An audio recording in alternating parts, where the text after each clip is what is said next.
Dans cette vidéo, on va voir comment afficher le temps de lecture d'un bloc de texte ou d'un article sur une page Webflow.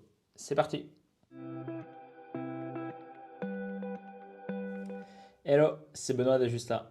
Donc dans ce nouveau tuto, on va voir comment calculer de manière automatique le temps de lecture d'un bloc de texte ou d'un article par exemple.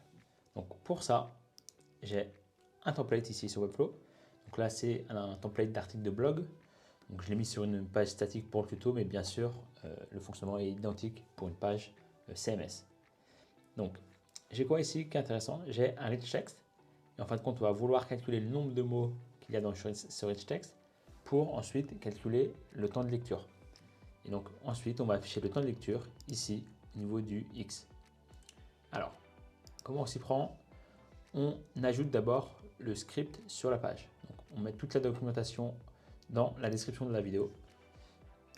Alors, je copie le script du coup et je vais venir le coller ici dans le body de ma page. Je sauvegarde.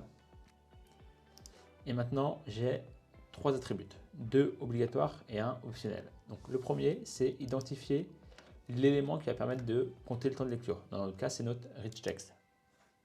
Donc, je me mets au niveau de mon rich text, vraiment avec cette icône-là. Je vais dans les settings, dans les attributs et je colle le nom. Ici, il n'y a pas besoin de valeur, tout comme il n'y a pas besoin de valeur pour le temps d'affichage. Donc là, ici, c'est cet élément-là qui va nous permettre d'afficher le temps de lecture réel. Donc là, je peux publier et ce sera déjà fonctionnel.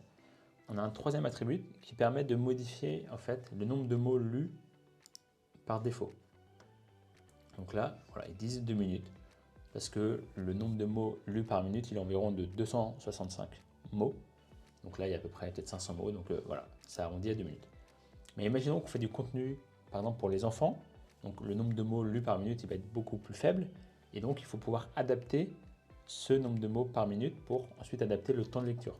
Donc pour ça, il y a une option, donc c'est un attribut aussi, où on va définir directement le nombre de mots lus par minute. Donc je copie voilà, le nom, et ici, donc je mets également sur le texte, et ici je vais définir le nombre de mots par minute, donc je ne sais pas, par exemple 150 disons.